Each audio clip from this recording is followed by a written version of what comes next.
It's that holiday feeling in half an hour here on BBC One. Before that, Newsroom South East with Gwennon Edwards and Gargi Patel.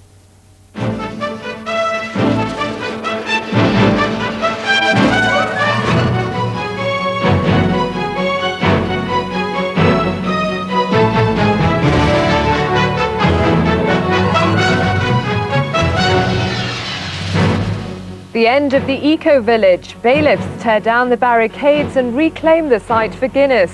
The hardest lesson of all, the school where a teacher was beaten up by intruders. And bunkered, the GP who's been trying for more than 20 years to join his local golf club.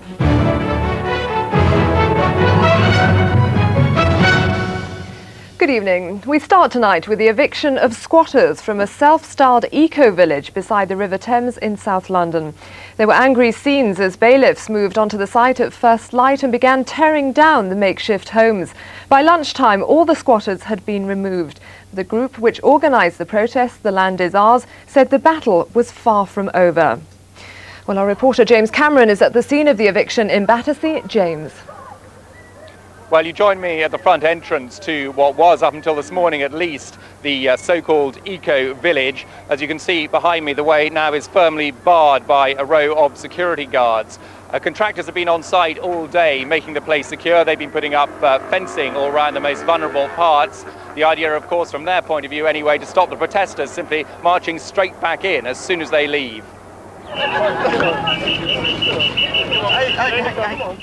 The police and bailiffs moved in first thing this morning to start evicting the squatters. The process of removing the 70-odd demonstrators occupying the land was relatively peaceful. Well, I've had the best 6 months of my life on this place, and this isn't going to stop us, right? You insulted him, mate. Sorry. Huge traffic jams built up as the area was sealed off for a time, but by 9:30 the site was virtually clear and mechanical diggers set about levelling the makeshift village that had sprung up there. I never believed they'd do it. The fact of the matter is that Guinness have behaved like the typical spoilt brats. We don't want it, but you can't have it. If this is what Guinness called environmentally friendly, then I hope nobody in Britain ever drinks another drop of Guinness. There's been no need for any heavy-handedness at all this morning. There's been a good rapport between ourselves, the sheriff's officers and those on site, and all we've had to do is just gently control them down from the structures they've been sitting on. The 14-acre site behind me here has been lying derelict for the past 7 years, ever since an old distillery was knocked down on it. Guinness want to build luxury flats all along the waterfront there, similar to the ones you can see further down the river, and then behind them they want to build a giant supermarket. Now, these plans have been opposed by the local council, Wandsworth, and are currently being examined at a public inquiry. The area was occupied by the environmental group The Land Is Ours back in May. They quickly set about building homes, digging allotments and even conducting guided tours for local school children. Our main objective was to get this up the political agenda, this issue of derelict land, the lack of affordable housing, the misuse of land in cities for superstores and office blocks and executive housing. People now are talking about these things. We've succeeded with brass knobs on. Guinness insists that the land was being squatted on illegally and claims that attempts to negotiate a peaceful end to the occupation were rejected by the protesters. The thing about the planning process is it does take quite a long time, and that's the reason that the site has been undeveloped for as long as it has, and we didn't want it to stay like that any more than anybody else did. But at least it now has run its course through the planning inquiry, and everybody with an interest in that site has been given ample chance to make their views known. The most dangerous part of today's eviction involved the removal of a number of demonstrators who chained themselves to an iron gantry jutting out over the Thames. In the event, only one person had to be taken to hospital but wasn't seriously injured. The activists say they may now be off the site, but their battle with the brewers is far from over.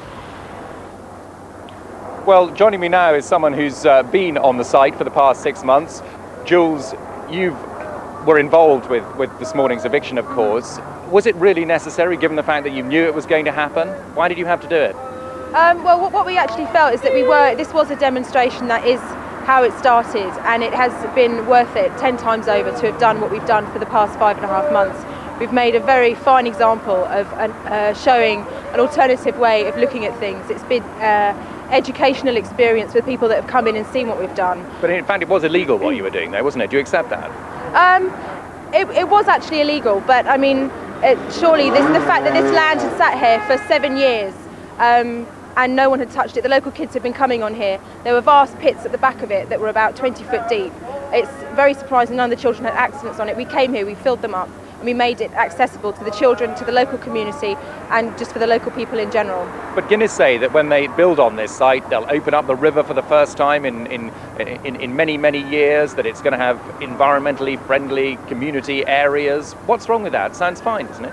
Well, that would be fine, but if that's the case, if that's what they want to do, can the viewers and the people that have followed us in the radio, can they please tell us why they've chopped down all the trees at the front of the site on both sides and have wiped out? We had a massive wilderness of buddleia, and we had an untold number of wildflowers. Well, they couldn't have incorporated that. Just quickly, where are you going to be living now? Where are you going to be living? You obviously haven't got a home.